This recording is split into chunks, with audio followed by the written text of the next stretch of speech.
Patricia Miller was 63 years old when a simple morning routine killed her. She did the same thing millions of Americans do every single day without thinking twice. Her legs felt fine. She had no pain, no warning signs, but deep inside her veins, something deadly was forming. Within 72 hours, a blood clot traveled from her leg straight to her lungs, and she collapsed in her kitchen while making coffee for her husband of 40 years. I am Dr. Ethan Scott, and I have been a cardiologist for over 2 decades. What happened to Patricia is not rare, it is not unusual, and it is happening right now to someone watching this video. The American Heart Association reports that over 900,000 people in the United States develop blood clots every year. Up to 100,000 of them die. Many of those deaths start with a single morning mistake that seems completely harmless. Today, I am going to show you the 5 morning behaviors that cardiologists now know are creating silent blood clots in your legs and lungs. These are not the obvious mistakes. These are the ones your own doctor might be doing. And I am going to give you 5 specific changes you can make tonight before you go to bed that could save your life or the life of someone you love. Patricia lived in Columbus, Ohio. She was a retired school teacher, a grandmother of 4, and she loved her morning routine. Every day, she woke up at 6:30, made a pot of strong coffee, and settled into her favorite recliner to read the newspaper and check her phone for messages from her grandkids. She would sit there for 90 minutes, sometimes 2 hours, completely still except for turning pages and scrolling. It felt peaceful. It felt healthy. It felt like the reward she had earned after 40 years of waking up early for work. Her husband, Tom, told me she would say the same thing every morning when he asked if she wanted to take a walk. She would smile and say, "Honey, I spent my whole career on my feet. Let me enjoy sitting down for once." That response cost her everything. What Patricia did not know, what Tom did not know, and what most Americans over 60 do not know is that sitting still for more than 90 minutes without moving your legs is one of the most dangerous things you can do for your circulation. When you sit motionless, the blood in your legs slows down. It begins to pool in the deep veins of your calves and thighs. Your body is designed to move. Blood is supposed to flow back to your heart with the help of muscle contractions. But when you sit perfectly still, those muscles do not contract. The blood just sits there, thickening, clumping, forming the beginning of a clot. Patricia had no idea this was happening. She felt fine. Her legs did not hurt. There was no swelling. She thought she was being kind to her body by resting. 3 weeks before she died, Patricia went to her annual checkup. Her doctor said her blood pressure was good. Her cholesterol was managed with medication. Everything looked fine on paper. No one asked her about her morning routine. No one warned her that sitting still for 2 hours every single morning was slowly killing her. Then one Monday morning in late September, Patricia stood up from her recliner and felt a strange tightness in her chest. She told Tom it felt like she could not take a deep breath. He wanted to call 911, but she waved him off. She said it was probably just heartburn from the coffee. She sat back down. By Wednesday, she could barely walk from the bedroom to the kitchen without gasping for air. Tom finally insisted they go to the emergency room. The doctors did a scan and found a massive pulmonary embolism. A blood clot from her leg had broken free, traveled through her bloodstream, and lodged itself in her lungs. They tried everything: blood thinners, oxygen, ICU monitoring. It was too late. Patricia died that Friday afternoon with Tom holding her hand. At the funeral, Tom said something I will never forget. He looked at me and said, "Doc, she was just sitting in her chair reading the paper. How does that kill someone?" The answer is simpler and more terrifying than most people realize. And if you are watching this video right now, there is a very good chance you are making the same mistake Patricia made. Maybe not in a recliner, maybe not with a newspaper, but the danger is exactly the same. The first mistake seems so innocent that you probably did it this morning without thinking twice. You woke up, stayed in bed scrolling through your phone or watching the news, then got up and walked straight to the kitchen to make coffee. You sat down at the table or in your favorite chair and you stayed there for an hour, maybe 90 minutes, maybe longer, and you thought you were fine because you were awake, you were alert, you were starting your day, but here's what actually happens inside your body during that time. When you sleep, your blood flow already slows down because you are lying flat and barely moving for 6 to 8 hours. That is normal. Your body can handle that. But the moment you wake up, your circulatory system expects you to move. It expects you to stand, walk, stretch, activate your leg muscles. Those muscles are supposed to squeeze your veins and push blood back up toward your heart. When you stay seated instead, your blood remains slow. It pools in the lowest parts of your legs. The valves in your veins that prevent backward flow start to struggle. And if you have even slight damage to those valves from age, weight, or previous inactivity, the blood begins to stagnate. Margaret Chen from San Diego did this every morning for 3 years.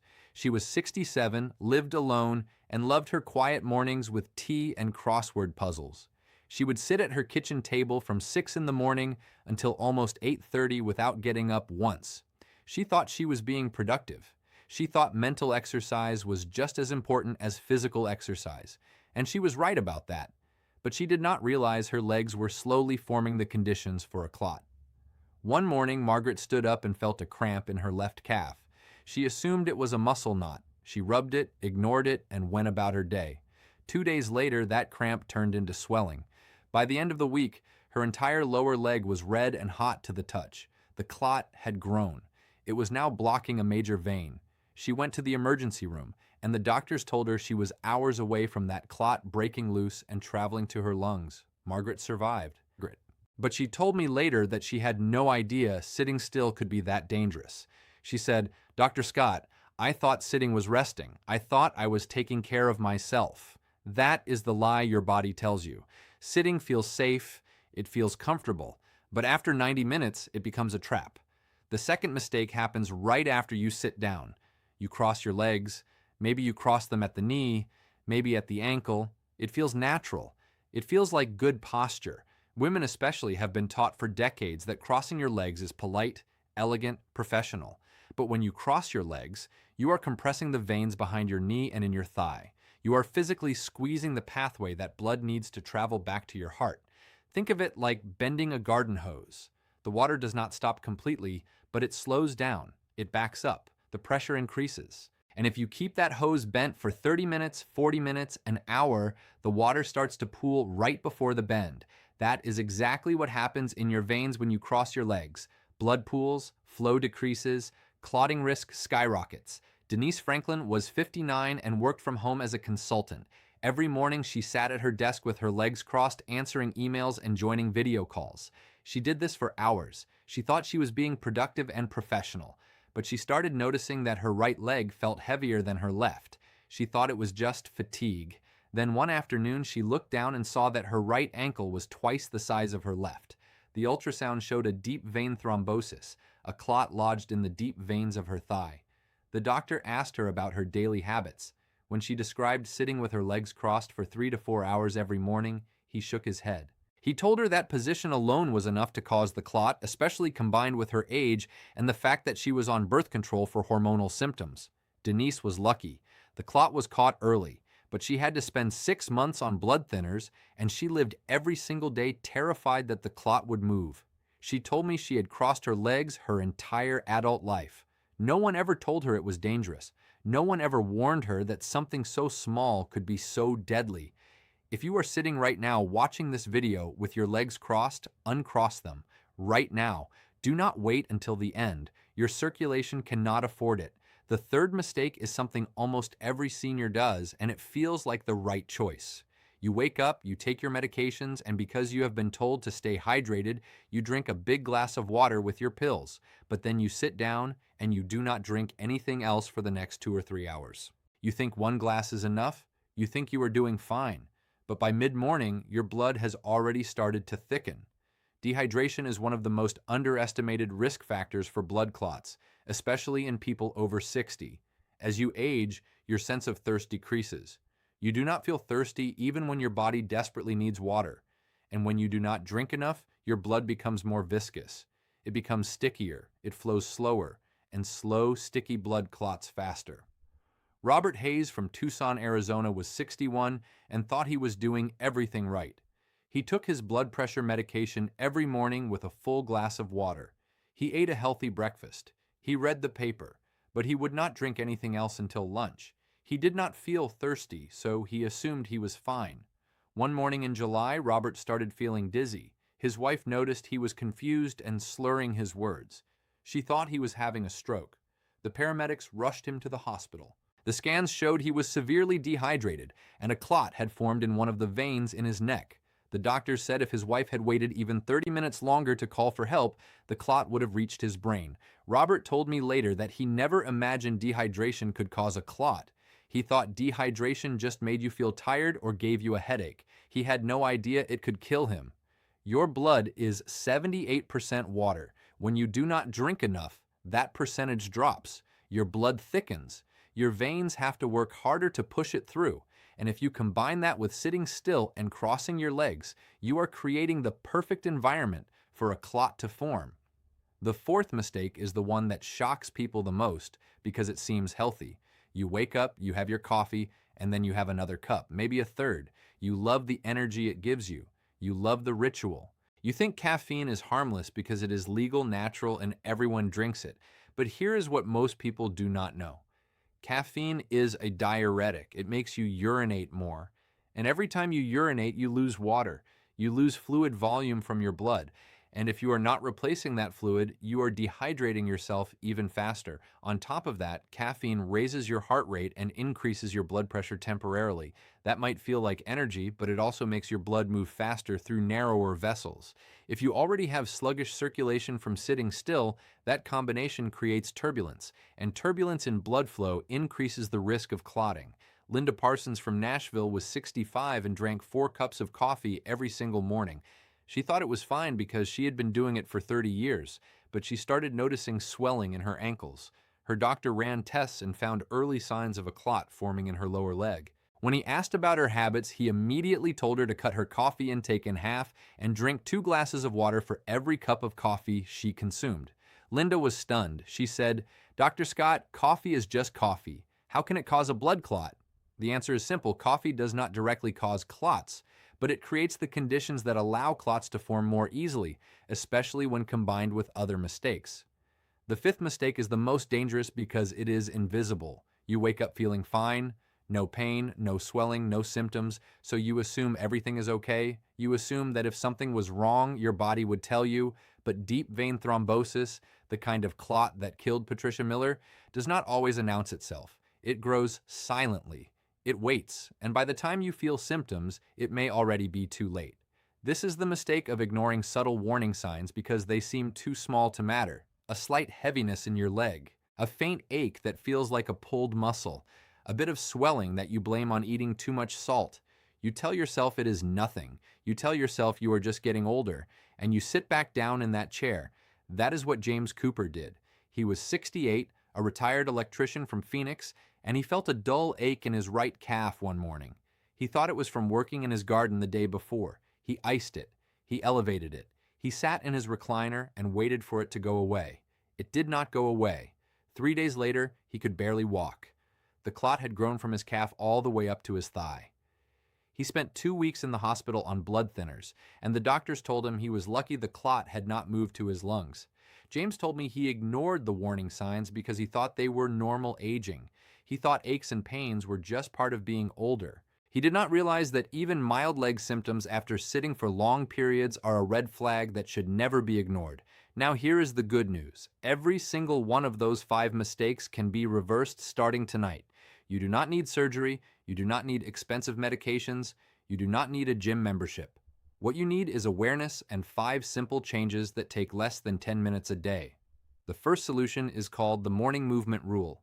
Before you sit down for your coffee, your newspaper, or your phone, you must move for at least 5 minutes. Walk around your house. Do 10 slow squats holding onto a counter. March in place. Stretch your calves by standing on a step and lowering your heels. The goal is to activate your leg muscles and get blood flowing upward before you settle into a seated position. This single habit can reduce your clotting risk by up to 40%, according to research from the Journal of Vascular Surgery. If you must sit for longer than 30 minutes, set a timer on your phone.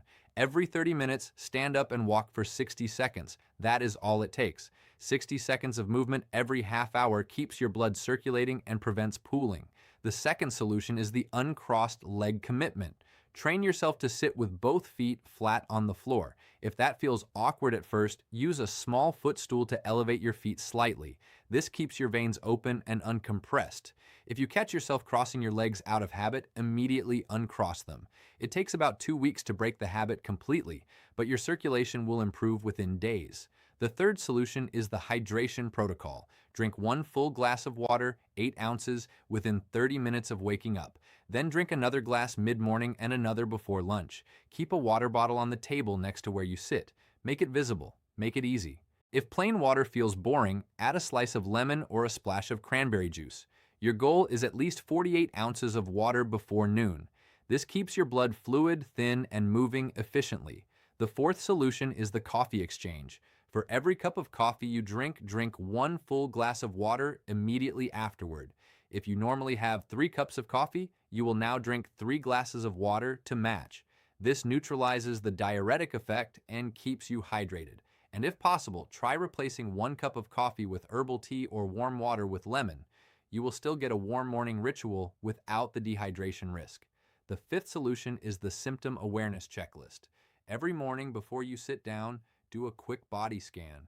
Press your fingertip into the skin on your lower leg. Does it leave an indentation that stays for more than 2 seconds? That is edema, and it is a warning sign. Do your calves feel tight, heavy, or warm? Do you have any unusual aching that was not there yesterday? If the answer is yes to any of these, do not ignore it. Call your doctor that same day. Early detection saves lives. Here is your 7-day implementation protocol. Day 1. Set a timer for every 30 minutes and practice standing up when it goes off. Day 2. Add the morning movement routine before your first cup of coffee. Day 3. Place a water bottle next to your chair and commit to drinking it before noon. Day 4. Practice sitting with both feet flat on the floor for the entire morning. Day 5. Match every cup of coffee with a glass of water. Day 6. Do the symptom awareness checklist as soon as you wake up. Day 7. Repeat all 5 habits together and make them automatic. Within 1 week, you will feel the difference. Your legs will feel lighter. You will have more energy. Your circulation will improve, and most importantly, you will be protecting yourself from the silent killer that took Patricia Miller. One critical reminder: never change your medications without consulting your doctor. If you are on blood thinners, blood pressure medication, or any prescription that affects circulation, talk to your doctor before making changes to your routine. These solutions are designed to work with your treatment, not replace it. Now I want you to think about something. Which of these 5 mistakes did you recognize in yourself? Was it the long morning sit, the crossed legs, the coffee without water? Be honest. Leave a comment below and tell me which mistake you are going to fix first. Your comment might be the wake-up call someone else needs to see. And if you know someone over 60 who sits for long periods every morning, send them this video right now. Do not wait. Do not assume they already know. Patricia Miller's husband wishes someone had warned them. You have the chance to be that warning for someone you love. I am Dr. Ethan Scott, and my mission is to provide information that saves lives. Thank you for watching, and I will see you in the next video.